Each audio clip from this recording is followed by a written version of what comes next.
Had Gadya. We said that one goat that my father bought, and we explained that the father was Yaakov Avinu, and we connected to Yosef HaTzadik.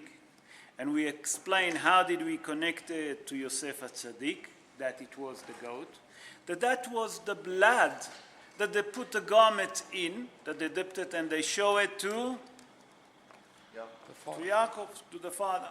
Then we continue, I'm just doing it very shortly, and we say, Ve'ata shunra ve'achla leGadya. Here come the cat and bitten the goat. Sorry. Here came the cat and bitten the goat. Am I right? So we explained that the goat is, who was the goat? Yosef. Who was the cat? The brothers, the 12 tribes, Nachon. Then we explained that the third one, Ve'ata kalba, ve'nashach leshunra. Here come the dog and bitten the cat. So who's the dog? Egypt. You remember that they put Yosef HaTzadik into slavery. Now we're going to start, Be'ezrat Hashem, the second part of Had Gadya. Be'ezrat Hashem na'aseh v'natzliach, ve'Hashem alenu berachamav yarviah. So we're in the fourth part of it. Ve'ata hutra, v'ika lekalba, de'nashach leshunra, de'achla leGadya, de'zabin ba, betre zuzeh, Had Gadya, Had Gadya. What does it mean? Here comes the stick, and the stick hit the dog. So we say that the dog, who's the dog? Egypt. You remember? The Egyptians, they are the dog. You remember we explained how we got to it. So who's the stick? Moshe Rabbeinu. Okay, one opinion. No. 10 plagues. The 10 plagues. Not far. No? No, who's the 10 plagues? Hashem. The stick, that's it. Ve'ata hutra. Here comes the stick. And hit the dog. The dog, we say it's the Egyptian. The stick. The stick is the stick of... That's the stick of Moshe Rabbeinu, exactly. Moshe Rabbeinu performed all the miracle with what? With his stick. You agree with me? That with the stick, HaKadosh Baruch Hu make all the miracle. It was the 10 plagues that HaKadosh Baruch Hu brought on the Egyptian. That's how we hit the Egyptian. And we say that the dog is the Egyptian. So how did HaKadosh Baruch Hu actually hit the Egyptian? With a stick. What was? The clap. The 10 plagues we saw. Why does it happen? We have to understand.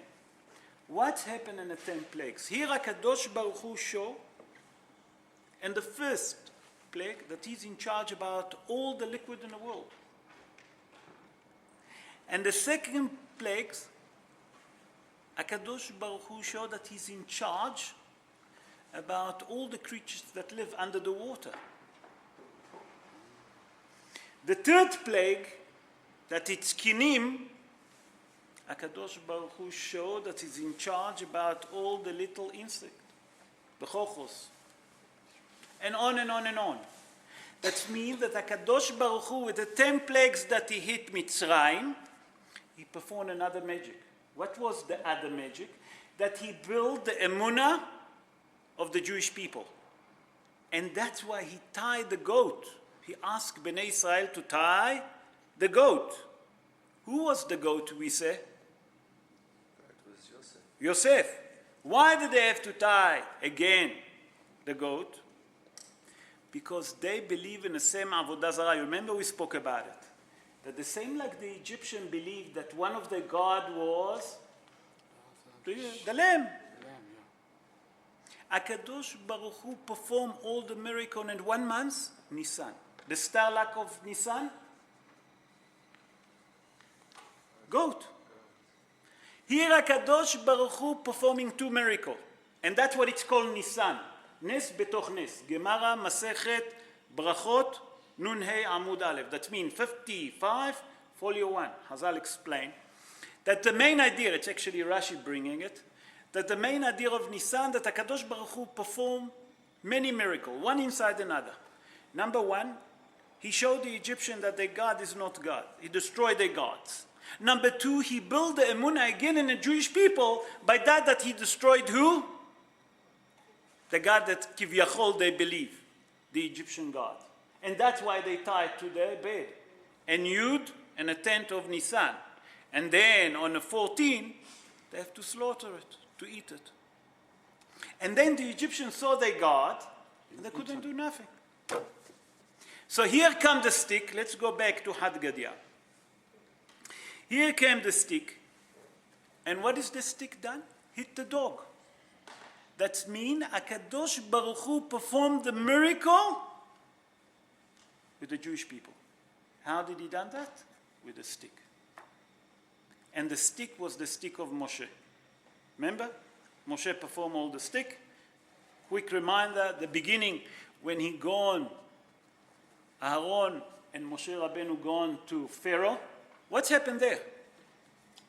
Threw the stick at a crocodile.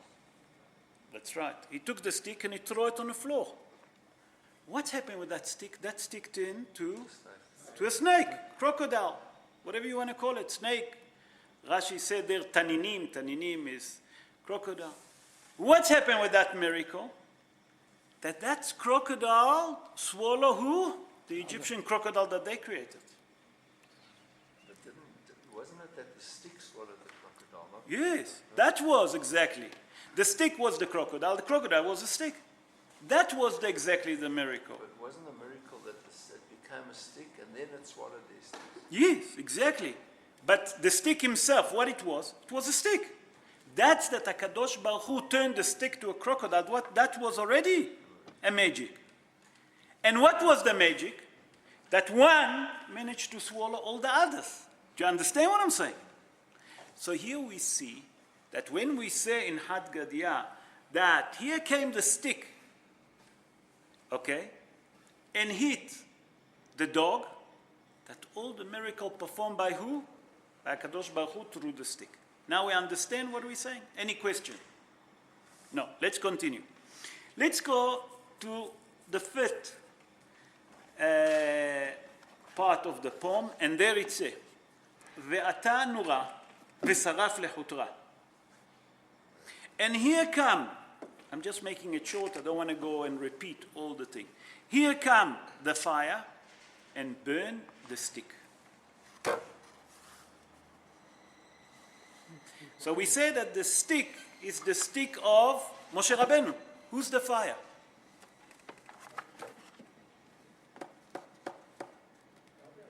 Sorry? What you say, Stephen?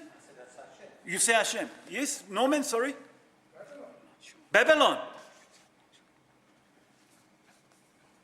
Babylon was after, that was the destruction already of the first temple. It's quite a bit. You're going a bit forward. Okay, so who's the fire? So according to Stephen, it's the Almighty. Any other idea?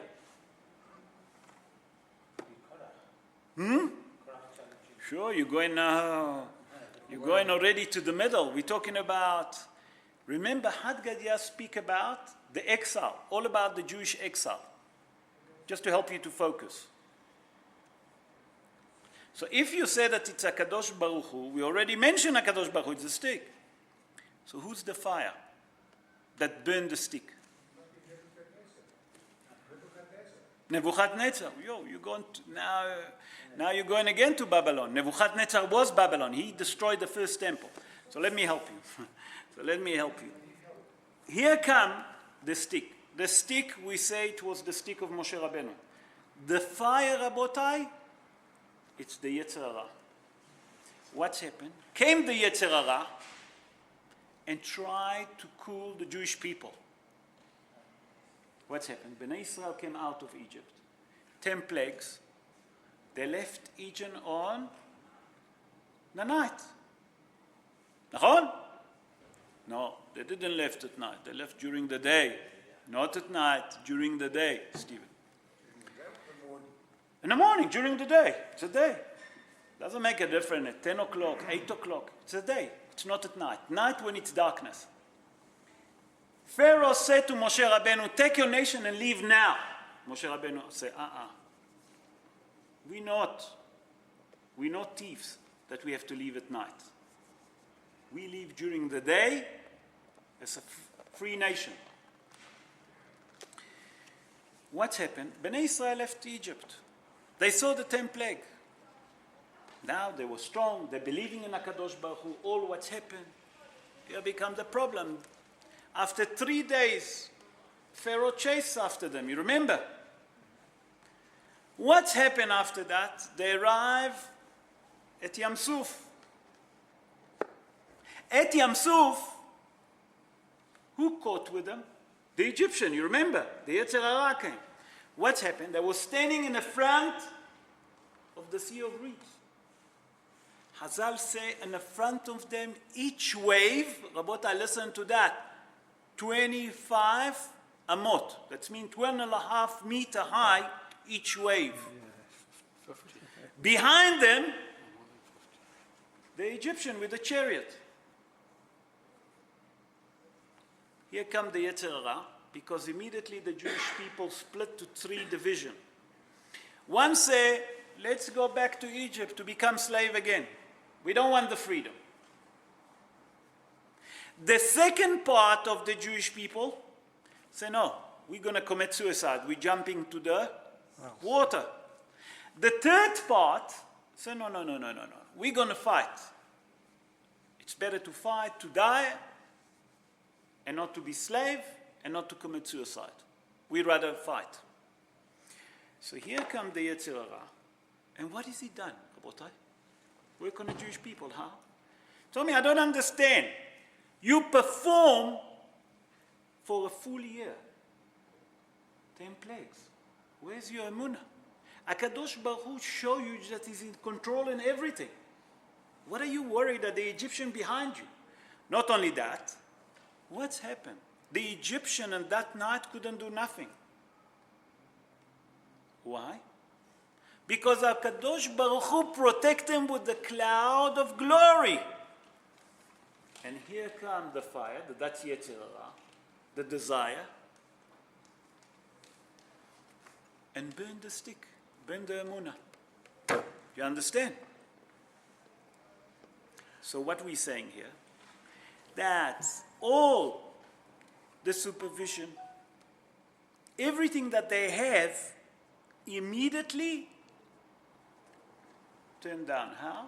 That the evil inclination, the Yetzer Hara, managed to seduce the Jewish people to follow their desire. We understand? Any question? Everyone understand, ladies? You all okay?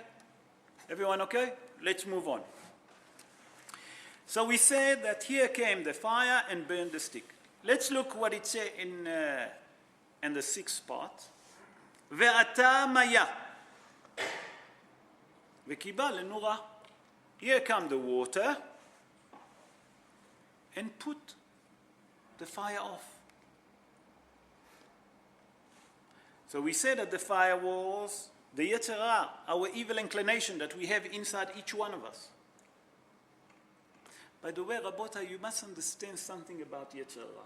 Yetzer Hara, the evil inclination, is inside each one of us from the day that we're born until the day that we die. Yetzer Hara will never leave you. What is Yetzer Hara? What is that evil inclination that we know?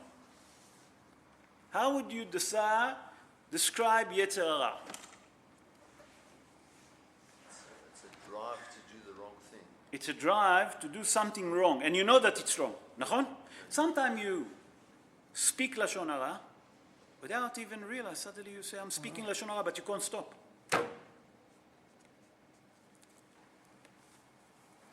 You want me to link it to Purim? We link it to Purim. The Zohar HaKadosh, Rabotai, the Zohar, been written by Rabbi Shimon Bar Yochai, that was a sage, Tana.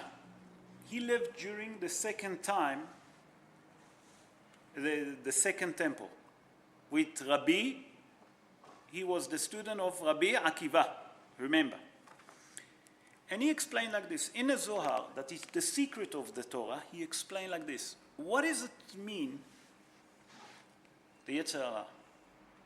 A person have in himself, we say every night when you come from shul on Friday night, 2 angels walk with you home. You know that, am I right? Malach Tov, a good angel, and Malach Ra.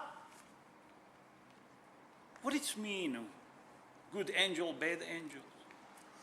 The Zohar explained like this, and he bringing it from Esther HaMalka, that every person, when he see that Yetzer Hara come on him, that's the bad angel. Sometimes you do Avera, and you know that you're doing Avera, and you don't know how to stop it. So said the Zohar HaKadosh, that bad angel, mitlabesh alav. What it means mitlabesh alav? Dress on him, he become himself. And sometimes you see yourself doing only good deeds. Our job is to conquer that angel. That means that in each one of us, we have 2 angels, good and bad. And our job to conquer the evil angel, the bad angel. And that's what happened with Esther. When Esther used to go to Ahashverosh, Hazal explained that sometimes she never used to get permission. And why Dafka it was Haman, that it was Amalek from the descendants of Amalek? Because Amalek is representing all the evil in the world. And Esther have to fight him directly to destroy him. You understand now? Okay, let's move on. So we say that here came the water, and the water put the fire off. Nahon? So we say that the fire, it was our desire. Nahon? So who's the water? I think it's Torah. Torah study or Torah. Huh? Torah. We say Torah. You say Torah. Yamsuf. Yamsuf. So wait, now we have there's a mahloket here. There's a sage mahloket between Brian, Stephen, and Anthony. I need help. So if you say, you say Torah, I agree with you, Anthony. I'm not saying that not. If you say that Torah is water, prove it to me that Torah is water. No?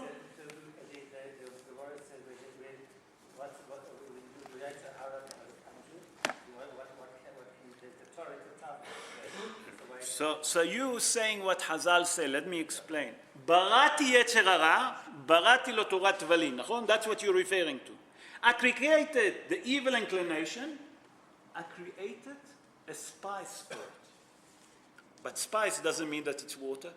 If you want to say that the Torah is water, give me a proof. Brian, you say Yamsuf. Without water, you can't exist. Exactly what he's saying. Okay, without bread you can't exist? But we asking, no. But you want to prove that the Torah is water. You're not far. I'm making your question difficult. Water is life, the Torah is life. That's right. Where do we learn that? That's my question. We know all of it. So there's few different psukim. The one, what does it say? Lo ala lechem levado yehya adam, ela al motza kol pi Adonai. That means a person cannot live only on a bread and physical. A person needs spirituality. Without spirituality, he can't live.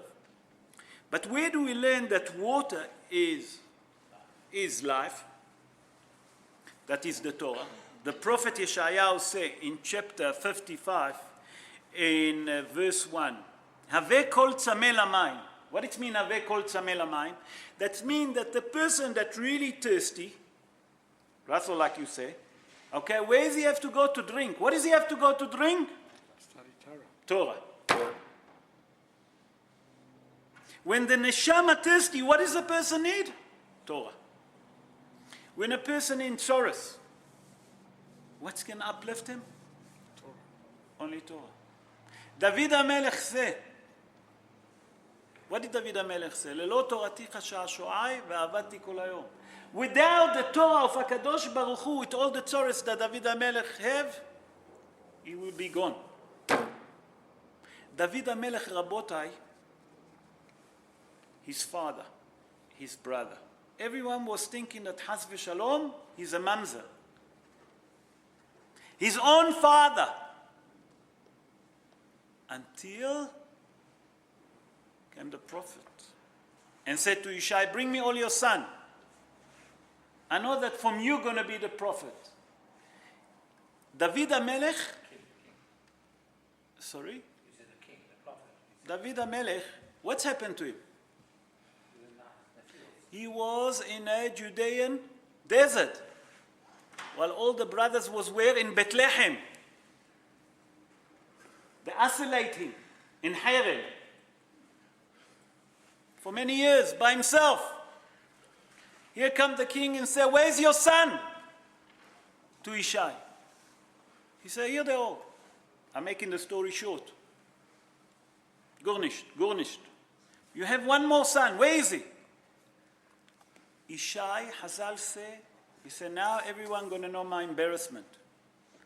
That I have a son that Chas v'Shalom is a mamzer. He said, he's in the wilderness, in a Judean desert. He said, call him, bring him. And when the king anointed him, he became, everyone knew that David HaMelech was a mamzer. Not only that, Hazal tell us after that how much they used to embarrass David HaMelech. And David HaMelech, with all of that problem that he had, being isolated by his own family, say, without the Holy Torah, I couldn't survive. So let's go back to where we are. ואתה מיה וקבע לנורא. Here come the Torah and put the fire down. Wait, what's happening here? That's the Torah that we receive on Mount Sinai. The Torah, the water that we're talking is the Torah that we receive on Mount Sinai.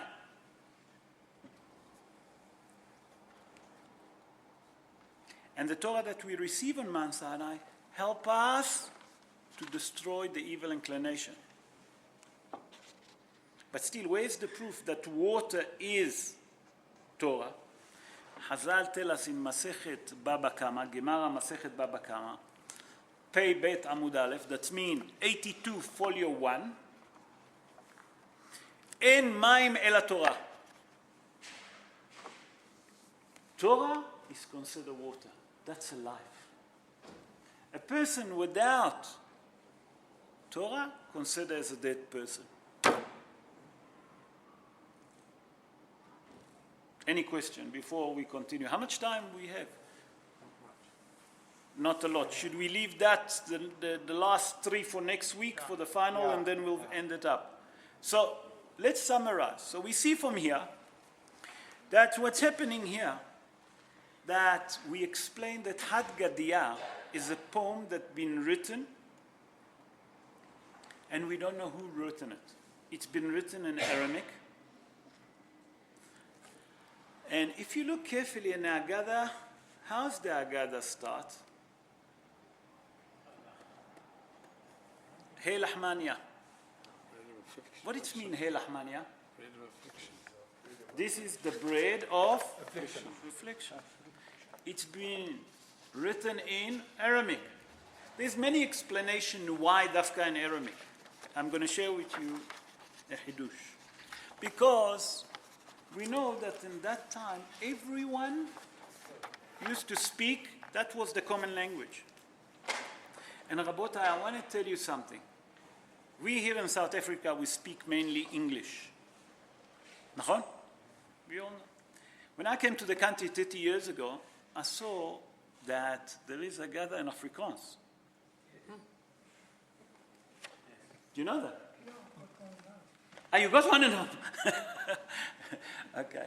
So Haggadah, the Haggadah been translated to all different languages. Do you want to ask something? Yeah, please ask. You couldn't hear me. What I'm saying that the Haggadah been translated to all different languages. In Afrikaans, in English, Italian, French, Spanish, whatever you want. Why? Because, and that's why we start the Haggadah with Aramaic. You know why? That the main mitzvah of Pesach is to speak. You remember we spoke about it last year?